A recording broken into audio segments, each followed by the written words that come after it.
오늘 말씀의 제목은 두려움이 찾아올 때입니다. 따라 하시도록 하겠습니다. 두려움이 찾아올 때. 두려움이 찾아올 때. 어느 날 하나님께서 아브라함에게 찾아오셔서 너는 너의 본토 친척 아비 집을 떠나 내가 내게 지시할 땅으로 가라 라고 명령하셨습니다. 그 이유는요, 아브라함이 살고 있던 곳은 갈대아 우르라고 하는 땅인데 이 땅은 많은 사람들이 우상 숭배를 하고 심지어 이 아브라함의 아버지 데라 그리고 아브라함조차도 우상을 깎아서 만들어서 팔아서 먹고 사는 직업을 가질 정도로 우상이 팽배했던 곳이 바로 갈대아 우르 땅이었다라는 것입니다. 그래서 하나님께서는 아브라함을 불러주셔서 너는 그곳을 떠나 내가 내게 지시할 땅으로 가라 라고 명령을 하셨습니다. 그래서 아브라함은 그 명령에 순종하여서 이제 드디어 가나안 땅에 들어가게 됩니다. 가나안 땅에 도착한 후에 이제 하나님 앞에 단을 쌓게 되는데 그곳은 바로 세겜 땅 모래 상수리 나무 아래였다라는 것입니다. 그러면 이제 축복이 아브라함에게 넘칠 줄 알았습니다. 하나님께 예배도 드렸고 장막도 마련이 됐고 단도 쌓았고 모든 것이 다 준비되었다라고 생각할 수가 있습니다. 그러면 하나님의 축복이 당연히 아브라함에게 주어질 것이라고 생각했습니다. 그런데 축복은커녕 오히려 굉장한 기근이 아브라함을 찾아오게 됩니다. 전혀 예상치 못한 이 기근은요, 물 한 모금, 풀 한 포기도 남기지 않는 강력한 기근이었습니다. 그동안 그 어떤 일에도 두려워하지 않았던 아브라함도 이번에는 너무나도 두려웠습니다. 자기는 어떻게 되든지 말든지 상관이 없지만 사랑하는 가족, 사랑하는 아내가 평생 자기와 함께 있었는데 그 아내가 굶어서 죽어가는 꼴을 볼 수가 없었다는 겁니다. 이처럼 사람들 누구에게나 저마다의 두려움이 있습니다. 이 영어로는 fear라고 이야기하기도 하고요. 또 포비아라고 이야기하기도 합니다. 무슨 이야기냐면 어떤 사람은 높은 곳을 두려워합니다. 또 다른 사람은 답답한 공간을 견디지 못합니다. 또 물을 무서워한다든지 또 사람 많은 곳을 못 가고 개만 보면 꼼짝 못하고 숨을 쉬지 못한다든가 그게 가능합니다. 그런 두려움에 직면할 때 우리에게는 매우 부정적인 감정들이 생겨나게 되죠. 불안입니다. 불안. 몸이 떨리고요. 가슴이 두방망이 질 처지는 그런 상황이 계속해서 닥친다는 겁니다. 또 우울함이 찾아옵니다. 이 마음이 땅바닥으로 추락하고 몸 전체의 에너지가 쉽게 소진되어 버린다는 겁니다. 또 분노합니다. 왜 나를 무시해? 나를 차별대우 했어? 앞으로 내가 또 이런 취급당하지 않기 위해서 내가 먼저 공격해야 돼. 그래서 두려움과 적개심으로 분노의 감정을 폭발해버리는 경우가 이와 같다는 겁니다. 이 모두가 이 두려움에 직면할 때 잘못 생겨나는 부정적인 감정이다 라고 전문가들이 이야기를 합니다. 문제는 그 결과인데요. 평소엔 잘하더라도 엄습해오는 이 두려움을 견디지 못하고 살이 분별이 흐려질 때가 많이 있다는 겁니다. 그렇게 하다 보면 자연스럽게 잘못된 선택을 하게 되는데 그 선택의 결과로 인해서 아주 굉장한 어려움에 봉착하게 되어진다는 겁니다. 오늘 말씀에 아브라함이 그랬습니다. 기근이 심하니까 애굽으로 내려가서라고 말합니다. 애굽이 어떤 땅입니까? 하나님을 거역하고 하나님의 명령에 불순종하는 땅입니다. 하나님의 뜻과는 상반된 쪽으로 약속의 땅인 가나안 땅을 떠나서 다시금 애굽으로 내려가사라고 말하는 곳이 바로 아브라함의 모습이었다는 겁니다. 이 성경에 보니까 아브라함이 조금도 이 선택에 주저하지 않았다라고 기록되어 있습니다. 그냥 하나님의 뜻을 물어본 것 같지도 않습니다. 당장 사랑하는 아내가 굶어 죽어가니까 일단 내려가고 봐야 된다는 겁니다. 데리고 내려가자. 여러분, 두려움이 엄습해 오면요, 그것이 사람의 눈을 멀게 만들고요, 귀를 어둡게 만듭니다. 사지를 가누지 못하게 만들고 몸을 떨리게 만들고 올바른 판단을 흐리게 만든다는 거예요. 잘못된 방향으로 가도록 만든다는 겁니다. 만약 신앙생활을 하는 우리도 이와 같은 두려움을 이겨내지 못한다면 늘 잘못된 감정, 불안한 마음을 벗어내지 못하고 늘 두려움 가운데 살아야 한다라는 것입니다. 오늘 말씀 속에 아브라함도 그랬습니다. 아브라함은 심한 기근이 찾아오자 가족들을 다 이끌고 애굽으로 내려갑니다. 그런데요, 기근을 피하려고 내려갔다가 정말 더 큰 봉변을 당할 뻔합니다. 아브라함이 애굽이라고 하는 큰 땅에 내려가자마자 그곳에 소문이 납니다. 어떤 소문이요? 아브라함의 아내 사레가 너무 예쁘다네 라고 하는 소문입니다. 이 소문은 이 애굽의 대신들에게도 들어갑니다. 그리고 애굽의 대신들의 이야기를 듣고 애굽 왕도 그 미모가 궁금한 거예요. 그래서 불렀습니다. 사레를 불러보니까 너무 얼굴이 예쁜 거예요. 그래서 애굽 왕이 사레를 보자마자 반해버렸습니다. 아니, 애굽 땅에 그 수두룩한 처녀들 중에 어디 여자가 없어서 나이가 65세 된 유부녀인 사레에게 바로왕이 반하겠습니까? 말이 안 되는 이야기입니다. 그런데요, 바로왕이 반해버린 거예요.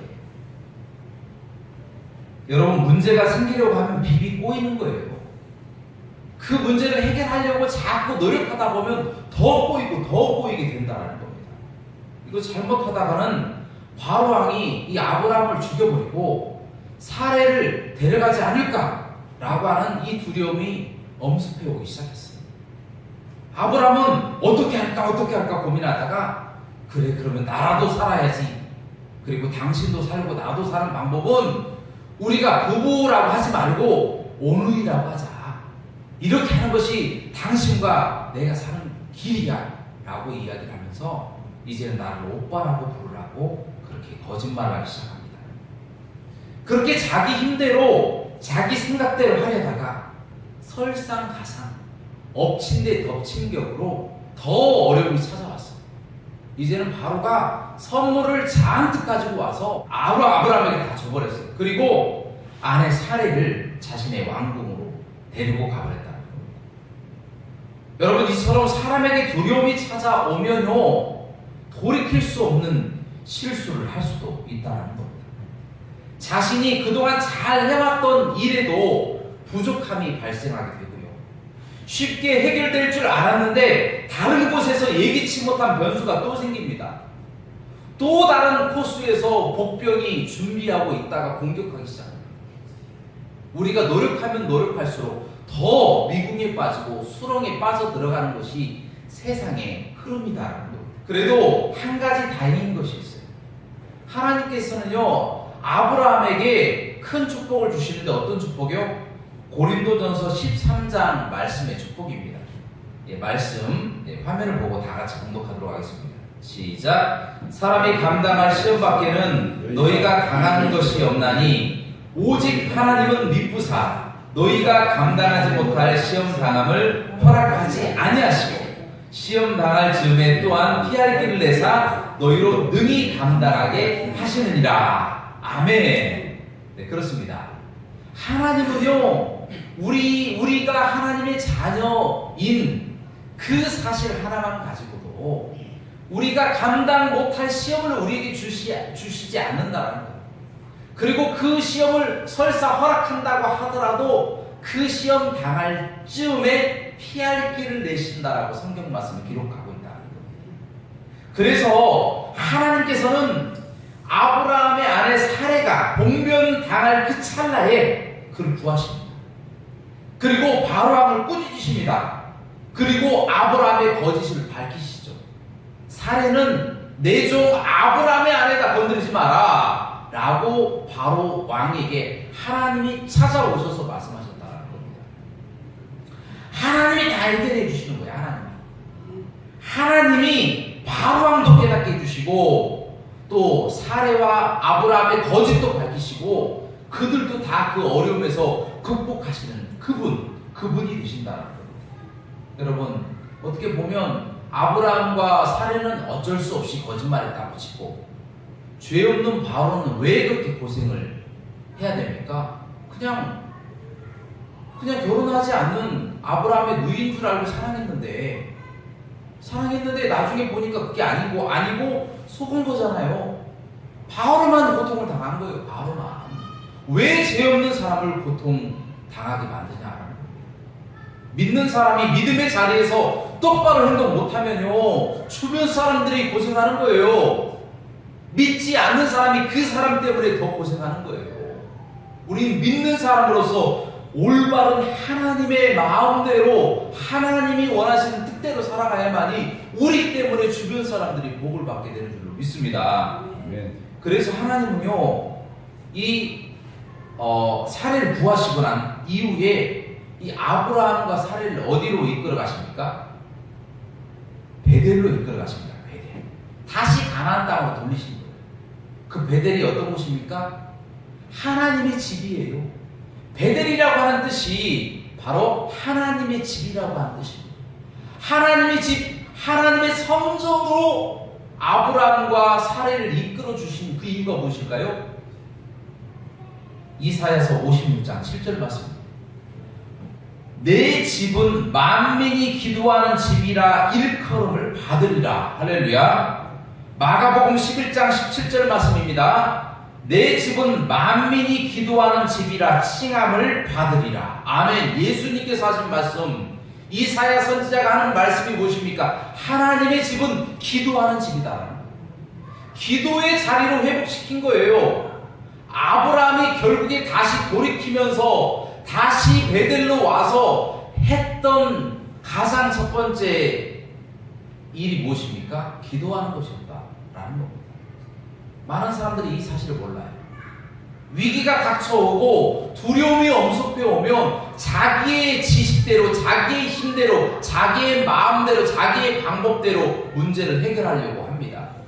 그러나 중요한 것은 내 힘과 내 의지가 아니라 가장 먼저 어디를 달려가야 된다고요? 하나님의 성전으로 달려가야 된다는 거예요. 그곳에서 무엇하러 달려가야 된다고요? 만민이 기도하는 집, 하나님께 기도하러 달려가야 되는 줄로 믿습니다. 그래서 아브라함이 돌아올 자리는 바로 베델, 기도의 자리였다라고 하는 거예요.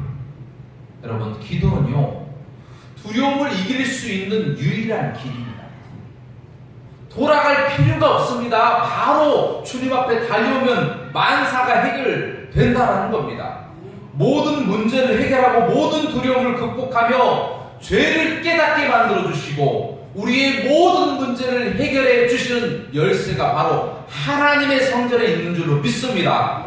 딴 곳에 갈 필요가 없어요. 딴 먼 곳으로 찾아갈 필요도 없고 돌아갈 필요가 없습니다. 바로 주님 앞에 달려와서 기도하는 것만큼 좋은 방법이 없다라고 하는 것을 오늘 말씀을 통하여 아브라함의 삶을 통하여 우리에게 도전하고 계신다는 겁니다.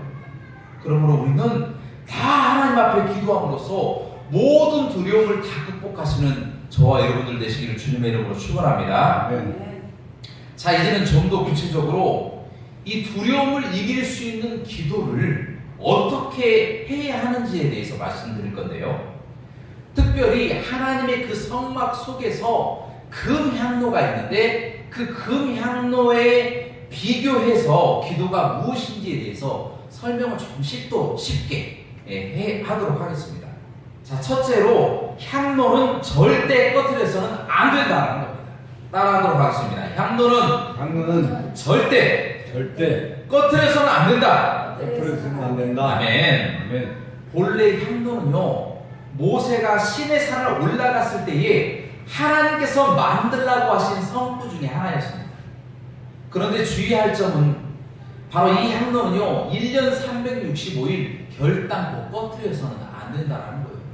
제사장들이 노심초사하며 이 불이 꺼지진 않으니까 끝까지 돌보고 또 돌보는 것이 바로 이 향로의 불이다라는 것입니다.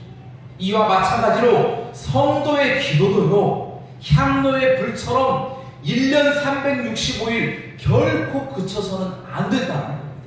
그 기도의 불이 꺼지는 순간에 위기가 찾아오고 어려움이 찾아오고 그 어려움을 인지하지도 못하고 왜 내가 이와 같은 어려움을 당하는지 깨닫지도 못하는 상태에서 우리 마음이 환난과 핍박 가운데 어려움을 당할 수도 있기 때문이다라는 겁니다. 둘째로 따라하도록 하겠습니다. 향로는 생명을 살린다. 아멘. 성막에서 하나님의 법궤 다음으로 중요한 것이 있다면 바로 이 금향로였습니다. 이 향로는 그 연기로 하나님의 영광을 가려서 하나님의 영광으로 인하여 사람들이 죽지 않도록 연기로 막아주고 가려주는 역할을 한다는 겁니다. 기도의 향연이 그렇습니다. 기도를 하면요, 우리와 같은 피조물인 연약한 인간이 존귀하신 하나님을 만나고도 생명을 유지할 수가 있다는 겁니다. 바로 예수 그리스도의 중재를 통하여 우리가 구원받은 하나님의 사람이 되었잖아요. 구원받은 하나님의 사람이 되어서 하나님과 우리를 연결시켜 놓으셨다는 거예요. 그래서 우리 같은 피조물이 유일하게 하나님을 만날 수 있는 통로는 기도밖에 없다는 거예요. 기도의 통로밖에 없습니다. 이 기도의 통로가 해결책이 되는 줄로 믿습니다. 바로 그 향로, 기도의 향로를 붙들고 어려운 일이 있을 때마다, 기쁜 일이 있을 때마다 하나님을 붙잡고 주님의 성전에서 기도하시길 주님의 이름으로 축원합니다. 세 번째로 따라하도록 하겠습니다. 향로는 옳고 그른 것을 판단하는 기준이다. 아멘. 민수기 16장에 보면 모세를 대적하여서 고라와 단과 아비람과 온 그리고 지도자 250명이 금향로를 들고 나오는 부분이 나옵니다. 그러나 그들의 죄가 하나님께 드러나자 이 금향로에서 불이 나와서 250명의 지도자들을 태워서 죽여버립니다. 그 뜻은요, 바로 금향로는 옳고 그른 것을 판단하는 기준이 된다. 기도도 똑같습니다. 우리가 기도를 하다 보면 우리 신앙의 영적 상태, 우리의 믿음의 영적 상태가 어디까지인지를 판단할 수가 있다는 겁니다. 자, 이런 거죠. 어떤 사람은요, 정욕으로 쓰려고 열심히 기도하는 사람이 있어요. 하나님, 아파트가 지금 한 2억 정도 하는데요, 이제 한 2억만 더 올라서 4억이 되게 주옵소서. 정욕도로 그렇게 기도하는 거죠. 물론 이렇게 기도하는 것이 완전 잘못된 것은 아닙니다. 기도를 하다 보면 하나님께서 이제 기도를 바꿔주시기도 하시고 또 필요하면 그렇게 만들어주시기도 하시는데, 하나님께 모든 것을 다 맡겨야지 하나님 이거 안 해주면 안 돼요 라고 정욕대로 구할 필요는 없다는 겁니다. 그런데요, 정욕으로 구하려고 잘못된 기도를 하면요, 하나님이 때로는 따끔한 불시험으로 그거 아니야 라고 이렇게 깨닫게 해주실 때가 있다는 겁니다. 기도해 보신 분들은 다 알 겁니다. 기도를 하다 보면 내가 조금 잘못 살고 있구나, 내 기도가 조금 잘못 되어지고 있구나 라고 깨닫게 되어지는 그 순간을 알 겁니다. 그리고 두 번째로요, 어떤 분들은 기도도 하지만 죄에 빠져서 허우적거리는 사람이 있어요. 기도도 하지만 죄도 끊지 못하고 죄도 저지르면서 기도하는 사람들이 있다라는 겁니다. 그런데요, 그 사람들이 양심의 가책을 느끼지 못하고 있을 때, 그때의 하나님은요, 갑자기 찾아오셔서 아주 강력하게 말씀을 하십니다. 우리에게 말을 거신다는 거죠. 야, 그거 그렇게 하면 안 돼. 하나님의 말씀을 통하여, 설교 말씀을 통하여 들려질 때도 있고요, 또 하나님의 말씀을 읽다가도 깨달아질 때가 있어요. 또는 길을 가다가 어떤 작은 어떠한 사건을 통하여 하나님의 그 뜻을 깨닫게 될 때가 있다는 겁니다. 바로 그것이 하나님이 말을 거시는 거예요. 깨닫게 되는 거예요. 아, 하나님 이렇게 하면 안 되겠군요 하고 깨닫게 된다라는 겁니다. 그런데요, 이 신앙이 둔감해지고 강팍해지면요, 그것을 깨닫지 못합니다. 못하고 한참 뒤에 가서야 깨닫게 됩니다. 언제요? 하나님이 회초리를 드시죠. 그때 깨닫게 됩니다. 아이고 하나님 잘못했습니다. 아이들도 잘못하고 그러면 회초리를 들 때가 있잖아요. 마찬가지입니다. 하나님도 회초리를 딱 들면요, 잠깐 때리십니다. 잠깐. 그러면 어이구 이렇게 가면 안 되겠다 생각하고 하나님께 돌아오게 된다는 거예요. 그런데도 말을 안 들으면요, 하나님은 그제서야 몽둥이를 드십니다. 내려 하고 소리를 치시면서 하나님을 깨닫게 해 주신다는 거예요. 그래도요, 금향로, 바로 이 기도를 하는 사람들은 다행인 것이, 하나님이 이 아브라함을 그 애굽에 내려가 있어서 거짓말하고 애굽까지 내려간 아브라함을 다시 불러서 베델로 이끄셨던 것처럼, 이 기도하는 사람, 하나님의 자녀인 사람은 붙잡아 주시는 하나님의 은혜가 있어요. 깨닫게 해주시고 다시 돌이켜 주신다는 거예요. 그런데 마지막 사람은 정말 위험합니다. 어떤 사람입니까? 기도의 향로 자체가 없는 사람. 기도하지 않는 사람, 이 사람은 정말 두려워해야 된다는 거예요. 기도하지 않는 사람은요, 하나님의 능력을 믿지 않는 것을 의미합니다. 하나님께서 그의 눈을, 시슬퍼는 눈을 뜨고 살아계시는데 하나님을 무시합니다. 하나님을 없는 것처럼 여기고 배신합니다. 하나님보다 자신의 힘을 더 믿는다. 자신의 지식을 믿고 자신의 경험과 자신의 능력을 더 믿는다. 그 결과가 어떻습니까? 자신이 모든 결과를 책임지고 나가야 된다. 하나님은 도우실 수가 있지만 하나님을 의지하는 자를 도우신다. 기도하지 않는 자를 하나님은 돕지 않으신다는 것. 하나님을 의지하고 하나님께 기도하는 그 사람을 하나님은 도우신다. 그렇기 때문에 정말 두려워할 것은 신종 코로나가 아니라 하나님을 두려워야 될 줄로 믿습니다. 아멘. 자신의 힘으로 모든 것을 헤쳐나가야 할 사람은 기도하지 않는 사람입니다. 그러므로 우리 모든 성도 여러분들은 어떤 일이 있다고 할지라도, 어떤 상황이 우리에게 찾아와 우리를 두렵게 만들고 우리를 엄습한다 할지라도 그 상황 가운데서 하나님을 붙잡고 기도하시는 저와 여러분들 되시기를 주님의 이름으로 축원합니다. 아멘. 마지막으로 따라하도록 하겠습니다. 향로는 언제나 성소 안에 위치한다. 성소 안에 위치한다. 아멘. 아멘. 성소 안에 위치한다. 이 하나님의 금향로는요, 이 성막 안에 이 성소와 이 지성소 사이, 그리고 성소 휘장 바로 앞에 늘 그 자리에 위치해 있습니다. 움직이지 않습니다. 이 뜻은요, 우리에게 주는 영적인 의미가 있습니다. 기도는 그 자리에서 습관적으로 해야 된다. 끊임없이, 변함없이 영원토록 지속돼야 된다. 그것을 의미한다는 겁니다. 중도에 기도하다가 떨어져 버린다든가, 아니면 기도를 하다가 그친다든가, 아니면 기도를 이루어지지 않는다고 포기해버린다든가, 이런 중도 탈락을 하나님은 기뻐하지 않으신다는 거예요. 늘 그 자리, 습관적으로 변함없이 기도하는 것, 이것을 하나님이 기뻐하신다는 거예요. 그런데요, 이 기도라고 하는 것은요, 습관이 붙어야 됩니다. 습관이 붙지 않을 때까지는 늘 불편합니다.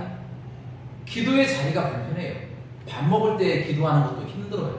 사람들이 쳐다보지 않을까? 나를 이상한 종교에 빠졌다고 비판하지 않을까? 나의 직장 생활에 문제가 생기지 않을까? 나의 친구들이 나를 멀리하지 않을까? 갖가지 그 두려움 때문에 밥 먹는 기도조차도 하나도 습관을 들이지 못하는 사람이 있다는 거예요. 시간을 정해놓고 기도하고 주님 앞에 끊임없이 기도하고 소리치며 기도해야 되는데, 그와 같은 것을 다 잃어버리는 그 이유가 바로 기도의 습관이 들지 않았다는 거예요.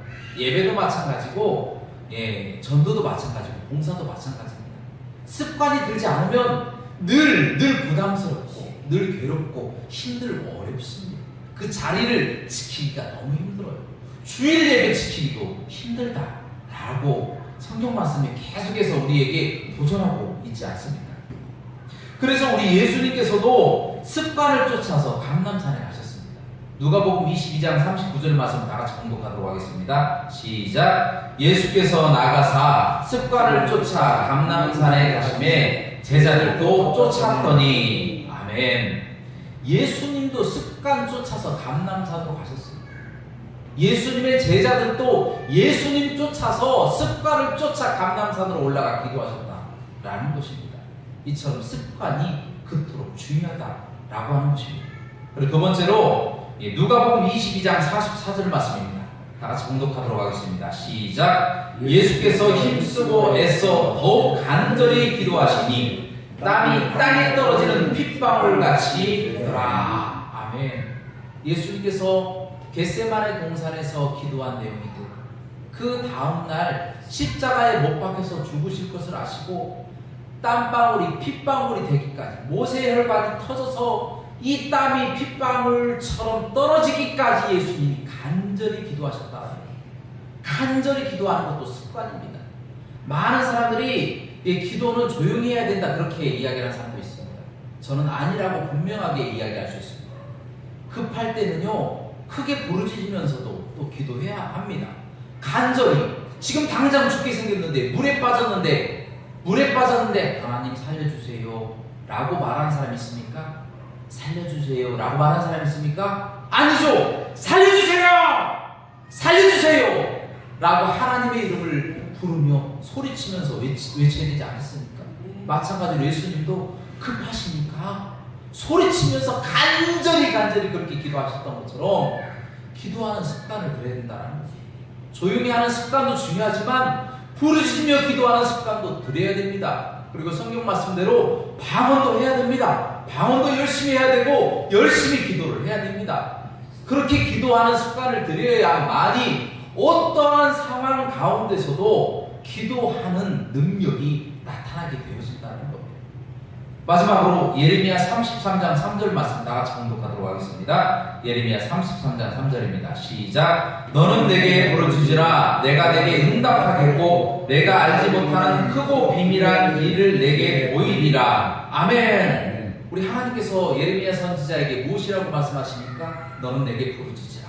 내가 내게 응답하겠고 네가 알지 못하는 크고 비밀한 일을 내가 내게 보이리라. 하나님은 기도의 응답을 준비하고 계십니다. 이미 해결책을 다 가지고 계세요. 부르짖기만 하면 주시겠다라고 약속 있는 말씀이 여기에 기록되어 있다는 거예요.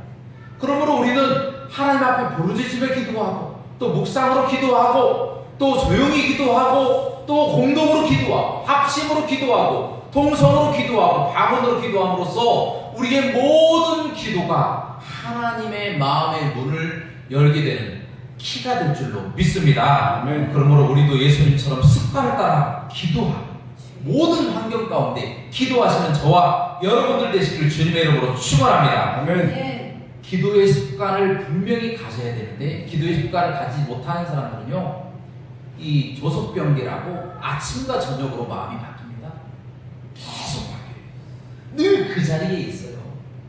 기도하지 않는 사람은요, 또 습관이 들지 않는 사람은 열심히 기도해야 되겠다 라고 마음 먹는 순간 또한 마귀가 찾아와서 아이고 집에 맛있는 케이크가 있네, 집에 재밌는 TV 프로그램이 있네 하고 즐길 것을 생각하게 돼요. 하나님을 생각하는 것이 아니라 예배 드리는 도중에서도 딴 생각을 하게 된다. 누가 나를 미워했어? 그 사람이 나에게 또 미운 이야기를 하지 않을까? 그 두려움에 갑자기 휩싸이고요. 내가 집에 가스불을 켜고 왔네? 그거 꺼야 되지 않나? 내일 나는 뭘 해야지? 기도를 해야 된다는 것을 마음에 먹는 그 순간까지도 마귀가 와서 기도하지 못하도록 그렇게 마음을 조변석게 하듯이 변화시켜버리는 것이 바로 우리의 마음이다라는 거예요. 요리 같아져요. 그러므로 우리는 끝까지 어떠한 환경 가운데서도 기도하시는 저와 여러분들 되시길 주님의 이름으로 부탁드립니다. 아멘. 이제 말씀을 정리하고자 합니다. 사랑하는 여러분, 지금 이 시간도 전 세계가 신종 코로나 바이러스로 인해서 고통당하고 있습니다. 많은 사람들이 죽고 현재에도 죽어가고 있으며 병의 확산세가 아주 가속화되고 있습니다. 얼마 전에 뉴스를 보니까 중국에서 길을 가던 사람들이 픽픽 쓰러지는 거예요. 얼마나 두렵습니까? 이로 인해서 우리나라뿐 아니라 세계 경제가 심영타를 입고 쓰러지고 있습니다. 각종 편의시설들이 줄줄이 문 닫고 공항이 마비되고 있습니다. 꿈 같은 일이, 영화 같은 일이 우리 눈앞에서 벌어지고 있어요. 뉴스 기사에 사망자 명단에 우리가 들어갈 수도 있다는 거예요. 우리 가족들이 일주일도 안 돼서 다 시신으로 발견될 수도 있다는 거예요. 이와 같은 두려움에 지금 빠져 있습니다. 두려움이 우리를 엄습하고 있다는 거예요. 여러분, 이럴 때일수록 너무 두려워하지 맙시다. 아브라함이 일시적인 두려움 때문에 잘못된 선택을 했듯이 이와 같은 두려움이 우리 마음속에 엄습해 올 때에 우리가 좌절하고 낙심하고 두려워할 것이 아니다라고 성경 말씀을 분명하게 이야기하고 있다는 것입니다. 어디를 찾아가야 됩니까? 하나님의 집인 베델을 찾아가야 된다는 거예요. 베델. 하나님의 집인 베델. 무엇하러요? 기도하러. 주님의 전에 나와 기도함으로써 이 모든 어려움을 극복하게 해달라고 기도하는 저와 여러분들 되시길 주님의 이름으로 축원합니다. 아멘. 우리 기도를 통하여 이 코로나 바이러스가 완전히 물러가게 될 줄로 믿습니다. 아멘. 전 세계가 하나님의 능력으로 백신이 개발되고 이 나라가 다시 회복되어 모든 사람들이 다 주님 앞에 돌아와 하나님의 살아계심을 인정하게 될 줄로 믿습니다. 아멘. 이와 같은 삶을 살아가신 저와 여러분들 되시길 주님의 이름으로 축원합니다. 아멘. 함께 기도하시겠습니다.